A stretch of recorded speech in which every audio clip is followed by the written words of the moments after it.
Assalamualaikum warahmatullahi wabarakatuh. Hai teman-teman semuanya, selamat datang kembali ya di channel Studi Horor. Studi Horor kali ini akan menceritakan tentang sebuah kisah disembunyikan Wewe Gombel. Cerita misteri kali ini bersumber dari @leli_rosida. Lalu bagaimana kengerian dari kisah kali ini? Mari kita simak kisah ini bersama-sama.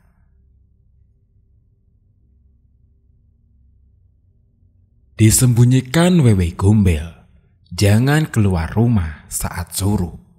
Berdasarkan kisah nyata.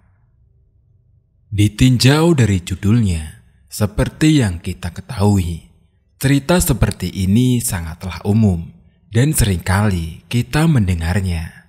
Namun, seseorang sudah sudi untuk berbagi kisahnya dengan saya untuk diceritakan ulang dalam bentuk narasi. Sebut saja namanya Bang Mamat, yaitu nama samaran. Ini adalah kisahnya waktu masih kecil. Sebagai bentuk penghormatan saya kepada beliau, inilah secuil kisah masa lalu dari seorang Bang Mamat. Ingat, sesuatu yang tidak kasat mata selalu ada di sekeliling kita.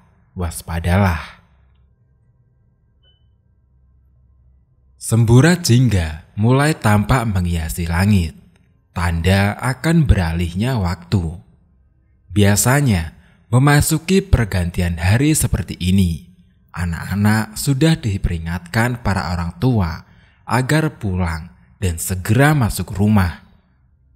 Tidak lupa untuk menutup pintu dan jendela, sebab menurut kepercayaan leluhur, dunia gaib akan memulai aktivitasnya, seperti halnya dunia manusia pada pagi hari. Mamat, bocah lelaki berusia 9 tahun, bergegas pulang dari lapangan bersama kawannya, Irul. Ketika mendapati lantunan siiran dari musola kampung yang mulai menggema bertalu-talu. Namun ia terlihat mengerit memegang perutnya sembari berjalan dengan langkah yang tertahan. "Kamu kenapa, Mat?" tanya Irul yang penasaran melihat kawannya tertinggal beberapa langkah di belakangnya. "Nggak tahu ini, Rul, tiba-tiba mules banget. Kamu duluan aja ya. Aku mau ke sungai," tuturnya menjelaskan, sembari merangkul perutnya yang mungkin bertambah melilit. Irul mengangguk, membiarkan sahabatnya berbelok arah menuju sungai di ujung barat kampung. Maklum, waktu itu desa mereka masih terpencil dan belum banyak rumah yang memiliki WC. Keluarga Mamat adalah salah satu dari sekian banyak rumah yang belum memiliki tempat buang hajat tersebut. Hal ini sudah biasa dan tidak aneh, bahkan bisa dihitung dengan jari rumah yang sudah mempunyai kakus. Hanya beberapa orang kaya yang terpandang saja. Sebab saat itu, cara hidup mereka masih tradisional dan kolot. Langit sedikit menghitam ketika Mamat memandang ke atas. Ada siratan raut wajah cemas di wajahnya. Mungkin takut dimarahi sang emak yang cerewetnya minta ampun. Akan tetapi perutnya sudah tidak bisa diajak kompromi. Ia mempercepat langkah agar bisa segera sampai di tujuan. Pohon bambu berjajar di pinggir jalan, menandakan ia akan segera sampai. Gesekan suara bambu yang berdecit membuat Maman mengusap tengkuknya. Angin pun berembus kencang menggerakkan deretan bambu itu, seolah melambai akan menggapai Mamat. Ia terlihat bergidik, berlari kecil menjauhi pepohonan rindang tersebut. Mamat membuang nafas lega saat sampai di pinggir sungai. Tanpa menunggu, ia memasuki bilik kakus yang terbuat dari potongan bambu yang ditancapkan di dasar sungai. Di sekelilingnya ditutup dengan asbes yang tingginya hanya semeter. Ia segera berjongkok dan mengeluarkan isi perut yang sudah mendesak tidak tertahan. Suasana gelap mulai menyelimuti. Lama-lama terdengar suara azan maghrib bersautan dari beberapa surau. Mamat mengedarkan pandang ke sekitar. Rona wajahnya mulai menunjukkan ketakutan. Hanya sinar rembulan yang menjadi penerangannya saat itu. Jika saja diantar sama emaknya, ia tidak akan merasa gelisah seperti ini. Biasanya saat malam hari, sang emak akan mengantarkannya dan menyorotkan lampu senter ke seluruh penjuru untuk menghindari hal-hal yang tidak diinginkan. Maklum, desanya masih asri. Terkadang banyak binatang liar berkeliaran di pinggir-pinggir sungai. Masih banyak ular, biawak, bahkan buaya yang sering muncul mengagetkan warga. Seember air sudah tersedia di depannya untuk cebok. Setelah tuntas, ia mengambil gayung dan melakukan istinja. Keadaan semakin mencekam saat suara burung malam dan jangkrik mulai bersahutan.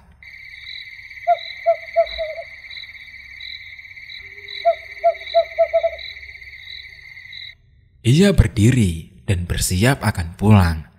Namun, ia tercekat ketika melihat sebuah cahaya kuning berpendar dari balik semak mulai mendekat. Mulutnya menganga, tubuhnya bergetar tidak karuan. Perlahan, cahaya itu mulai tampak wujudnya. Sebuah lampu teplok yang dipegang oleh seorang wanita paruhbaya. Mamat mengembuskan nafas tatkala netranya menemukan sang bude yang tersenyum menatapnya. "Bude cari aku ya?" tanyanya dengan girang. Budenya hanya mengangguk, lalu melambaikan tangannya, isyarat mengajak.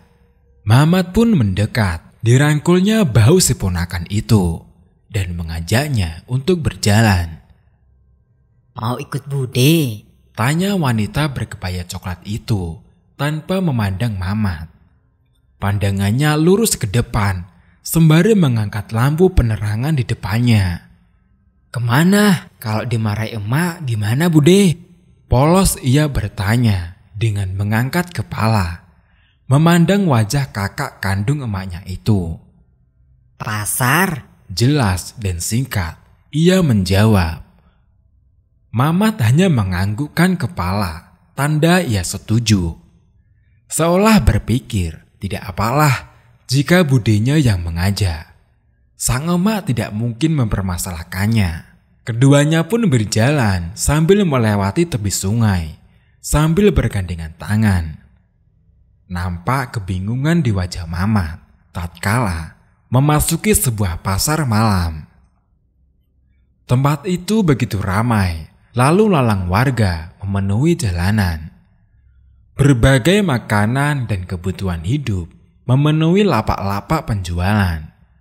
Ditambah suara alunan gamelan mendayu-dayu, menambah riuh suasana. Tangannya masih setia mengamit lengan sang bude. Ada sedikit siratan ketakutan dalam wajahnya ketika mendapati orang-orang dengan wajah pucat tanpa ekspresi. Hampir semua orang terlihat seperti itu. Bahkan tidak terdengar candaan ibu-ibu yang biasanya saling tawar soal harga dengan penjual, seperti yang dijumpai Mamat tiap paginya.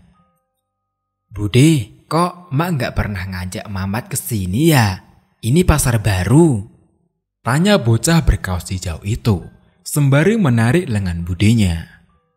Sang bude mengangguk, lantas mengajak Mamat mengantri di lapak penjualan jajanan.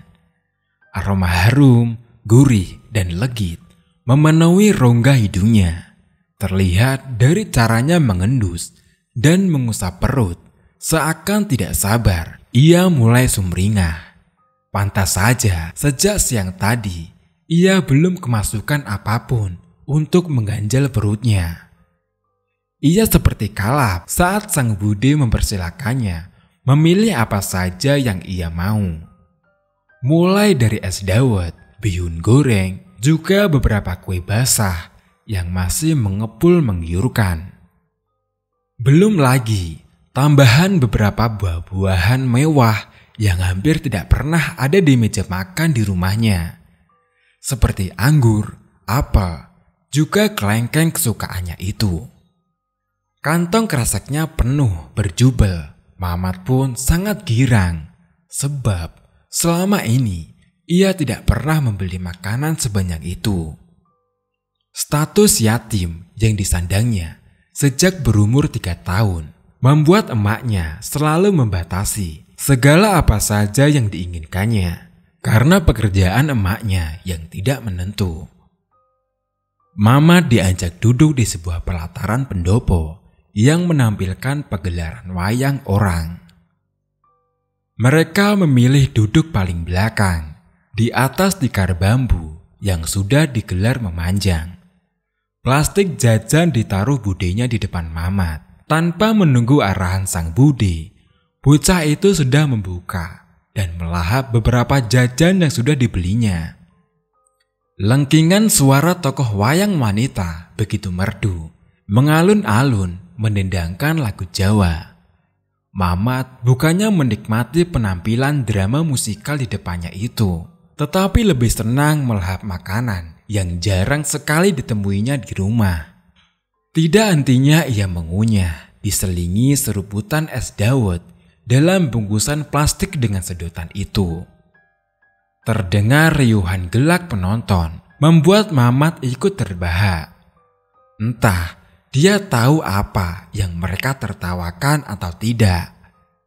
Ia hanya terlihat berusaha ikut menikmati pertunjukan untuk menyenangkan budenya yang sudah mengajaknya itu. Sementara itu, di rumah sederhana pinggir sawah, Bu Rimah, emak dari Mamat, mondar-mandir gelisah di depan pelataran rumahnya. Waktu maghrib bahkan sudah hampir habis, tetapi belum juga terlihat batang hidung anak bungsunya itu. Berkali-kali ia melirik jam dinding di tembok ruang tamu, sembari matanya awas memandang jalanan depan rumah. Udin, kakak Mamat, datang dari musola dengan wajah mengerit melihat emaknya yang sedang cemas. "Emak, kenapa? Kok kayak bingung begitu?" tanya putra sulung Bu Rimah, remaja 19 tahun itu. "Kamu nggak lihat adikmu tadi dilanggar? Sudah jam segini kok belum pulang?" Ia masih celingukan menatap jalanan. Udin bergeming sebentar, sembari mengerjitkan dahi, seperti sedang memikirkan sesuatu. "Tadi banyak sih, Mak, anak-anak yang ikut jemaah seperti biasa. Tapi ya, masa aku neliti apa ada Mamat apa enggak?" jawab Udin sambil menggaruk tengkuknya. "Kalau gitu, coba kamu tanya sama Irul dan teman-teman lainnya. Hawong surup-surup kok, ya ndak pulang-pulang. Nanti kalau dibawa Wewe Gombel gimana?" Emaknya semakin cemas berkacak pinggang. Ia mendengus berkali-kali. "Iya, emak tenang saja. Mungkin Mamat langsung berangkat ngaji ke rumah Abah Abdul. Udin pasti cari sampai ketemu kok. Emak masuk rumah dulu, tenangkan pikiran." Bucu Udin memapah emaknya masuk, lalu mendudukkannya di kursi kayu panjang di ruang tamu. Rumah Irul adalah tujuan pertamanya. Namun kata ibunya, Irul sudah pergi mengaji. Segera ia berjalan menuju beberapa rumah kawan lainnya. Di tengah perjalanan ia bertemu dengan Hasan, salah satu teman Mamat. Dan ia berkata bahwa tadi ia melihat Mamat pulang bersama Irul. Mendapat informasi itu, Udin secepatnya melaju ke rumah Abah Abdul untuk memastikan. Tiba di pelataran luas rumah Abah Abdul. Hal pertama yang ia cari adalah sandal milik adiknya.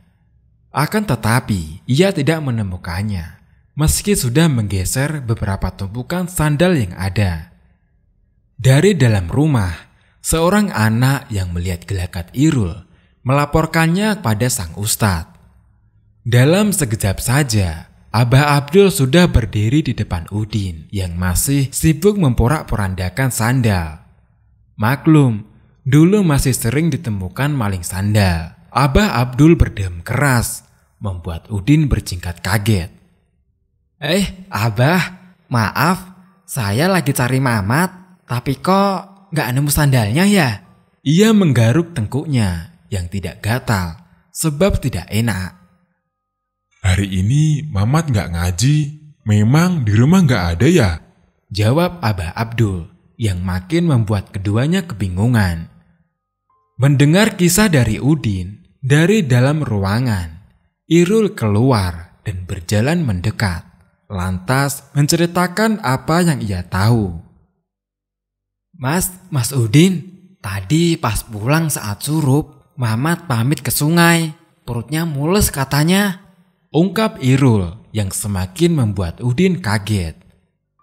Astagfirullah, kok sampai jam segini belum pulang ya? Jangan-jangan... Udin tidak dapat melanjutkan kalimatnya. Ia begitu gelisah, seakan takut jika yang dikatakan emaknya tadi benar-benar adanya. Jangan panik dulu, kamu cari dia di sungai. Nanti kalau nggak ketemu juga, kita cari sama-sama. Usul Abah Abdul menenangkan Udin. Ia pun mengangguk, lalu bergegas pulang untuk mengambil senter. Emaknya yang berada di teras seketika berdiri ketika menemukan si sulung sudah pulang tanpa membawa adiknya. Lah, kamu kok pulang sendirian? Mamat mana? Udin mulai gelagapan menanggapi pertanyaan sang emak. Terbata ia berkata, kebingungan ia menjawabnya, takut kalau emaknya kepikiran. Kamu itu kalau jawab yang bener. Una anu, maksudnya piye? Una anu, maksudnya gimana? Udin mengembuskan nafas berat. Mamat dari tadi sore ke sungai, kata Irul. Seketika emaknya lemas, terduduk di kursi rotan di depan rumah. Udin segera bersimpuh di bawahnya, mengelus tangan Burimah. Kita cari sama-sama ya, Mak. Semoga nggak terjadi apa-apa sama Mamat. Bener firasatku sejak tadi. Sungai itu sungai wingit, Nak. Tempatnya memedi. Hewan-hewan buas juga. Kalau kecebur juga fatal. Bisa hanyut. Jangan pikir macem-macem, Mak. Mari kita cari dulu. Abah Abdul juga mau bantu. Kalau Mamat belum juga ditemukan. Udin ambil santer dulu ya, Mak. Bergegas ia mengambil senter ke dalam, kemudian berjalan tergesa beriringan dengan Burimah menyusuri sungai. Teriakan panggilan nama Mamat menggema memenuhi pinggiran sungai, membuat beberapa warga yang rumahnya dekat dengan sungai mulai menghambur mencari sumber suara. Hampir semua orang yang ditanyai Udin dan emaknya tidak tahu keberadaan Mamat. Burimah mulai terisak, tidak tahu lagi harus bagaimana. Semua orang mulai membantu pencarian Mamat. Atas perintah Udin, seorang warga pergi menjemput Abah Abdul untuk membantu. Hanya beberapa menit saja, Abah Abdul sudah berada di lokasi. Dengan sigap, ia mulai membagi warga menjadi beberapa kelompok, menyusuri semak-semak dan deretan bambu yang berjejer di pinggir sungai. Ada juga yang disuruh menyorot aliran sungai, sebab kemungkinan hanyut bisa saja terjadi. Sedang emaknya ditemani ibu-ibu menunggu, sembari sesenggukan duduk di belakang rumah-rumah warga. Waktu sudah semakin larut, tetapi tanda keberadaan Mamat belum juga menemukan titik terang. Beberapa warga sudah mulai lelah, berhenti mencari, dan duduk mengibas-ngibaskan kaosnya. Burimah berulang kali berucap maaf kepada para pencari. Semua orang hanya bisa berkata sabar padanya, sebab sudah berusaha tetapi belum ada hasilnya. Abah Abdul mulai berpikir kembali. Ia menengahi para pencari, lalu memberi sebuah gagasan.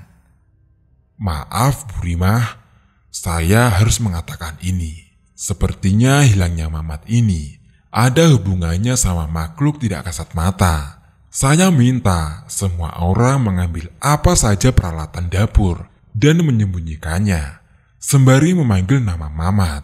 Saya akan mencarinya melalui mata batin. Terus bunyikan sampai Mamat benar-benar ketemu. Udin, kamu atur pencarian ini. Jangan sampai ada yang terlewat. Sebab jika Mamat sudah terlalu nyaman di sana, akan sulit membawanya kembali pulang. Gagasnya saat itu juga. Udin dan warga lainnya bergegas melakukan perintah Abah Abdul. Sang emak hanya bisa berdoa sembari terisak dalam pelukan kakak kandungnya itu, Bude dari Mamat. Abah Abdul mulai duduk di kursi bersandar pada tembok belakang rumah warga. Ia memejam, semua mulai melakukan aktivitasnya. Bunyi pukulan tampah, wajan, dan panci tanpa irama memekakan telinga. Mereka berjalan menyebar sambil memanggil nama Mamat dengan bersaut-sautan.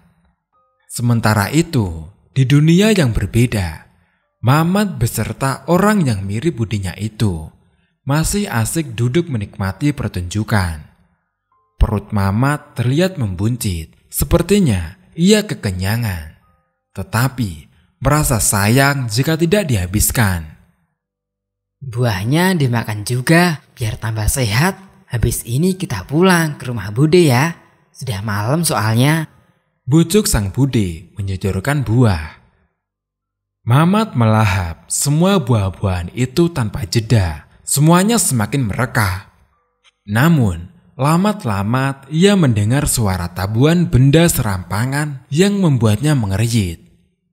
Anehnya, beberapa orang di sampingnya mulai berjoget, seakan menikmati alunan suara tanpa irama tersebut. Mat, ayo pulang nak, emakmu menunggu. Sepertinya ia mengenal suara itu. Ikuti suaraku. Suara itu semakin jelas. Iya, itu suara ustadz ngajinya, Abah Abdul. Ia berjingkat kaget saat netranya melihat makanan yang dihadapannya berubah menjadi menjijikan. Es dawet yang ia pegang berubah menjadi cairan merah kental kehitaman. Bihun yang tinggal sedikit berubah menjadi cacing panjang yang menggeliat. Begitu pula dengan buah-buahan yang terlihat segar tadi seketika menjadi busuk dan penuh belatung. Ia menggembungkan pipi, ia mual. Seketika memuntahkan isi perutnya, bibirnya gemetaran. Melihat muntahannya berupa ongkokan daging busuk dan anyir. Dan semakin ketakutan tatkala rambut budenya perlahan tergerai panjang. Payudaranya menggelantung sampai ke bawah. Tangan dan kakinya memanjang, keriput dengan kuku-kukunya yang runcing. Nafasnya tersengal, perlahan ia pun mundur. Keringatnya mulai mengucur deras. Beruntung, bebunyian itu masih membuatnya berjoget dan tidak memperdulikan Mamat. Orang-orang di sekitarnya berubah pula menjadi sosok-sosok yang mengerikan. Ia menangis, tetapi dengan isaka yang tertahan, seakan takut mengusik berbagai makhluk yang mengelilinginya. Cepat pergi nak, tinggalkan mereka. Bisikan itu menyadarkannya kembali. Ia menangis, tetapi dengan isakan yang tertahan. Lalu mulai mengendap-endap pergi, lantas berlari kencang. Saat sudah merasa aman, ia membalikkan badan. Betapa terkejutnya Mamat ketika melihat pasar tadi berubah menjadi tumpukan semak dan pepohonan rimbun, begitu gelap dan mencekam. Secepatnya, ia berlari tidak tentu arah, terjatuh berkali-kali. Tangan dan kakinya tergores semak belukar, sebab gelapnya keadaan. Ia terus menangis memanggil emaknya. Mamat, tenangkan dirimu. Ikuti suaraku, kamu akan menemukanku. Bisikan Abah Abdul menenangkannya. Ia mulai menarik nafas, kemudian mendengarkan dengan seksama suara panggilan itu. Abah Abdul tidak hentinya mengarahkannya pulang. Ia tidak ingin sambungan suaranya terputus. Sebab jika panggilannya tidak digubris, Mamat akan kehilangan kesempatan untuk kembali. Perlahan, Mamat mulai merasakan bunyian tabuhan semakin terasa mendekat. Suara orang-orang yang memanggil namanya juga terngiang di telinganya. Ada secercah cahaya yang menyilaukan di depan. Masuk, Mat. Itu jalanmu untuk pulang. Ia mendengarnya sambil terharu. Lantas berlari menuju cahaya itu dan menembusnya. Udin menoleh menuju suara semak yang bergemerasa, kemudian membelahnya. Seketika ia berucap syukur menemukan adiknya itu yang meringkuk dalam semak. Ia memeluknya sambil berteriak kepada semua orang. "Mamat sudah ketemu! Mamat sudah ketemu!" Semua orang berhenti membunyikan alat itu, mengerubungi Udin dan Mamat. Keadaan Mamat begitu miris. Tubuhnya penuh luka, dan dari mulut sampai ke kaosnya penuh dengan noda darah mengering dan bau amis. Udin pun menggendongnya menuju Burimah. Emaknya berteriak girang dan menangis haru, memeluk dan menghujani kepalanya dengan ciuman. Semua orang ikut larut dalam keharuan itu. Budenya pun mendekat dan mengusap punggungnya. Namun Mamat berteriak kencang saat melihatnya. Ia pun mulai menceritakan semua yang dialaminya semalam itu. Semua orang terlihat ngeri mendengarnya. Abah Abdul kemudian berpesan agar jangan pernah membiarkan anak-anak bermain saat menjelang malam. Sebab Wewe Gombel memang menyukai anak-anak. Cerita pun selesai. Terima kasih teman-teman sudah mendengarkan kisah cerita horor terbaru ini. Dan jangan lupa nantikan video selanjutnya. Wassalamualaikum warahmatullahi wabarakatuh.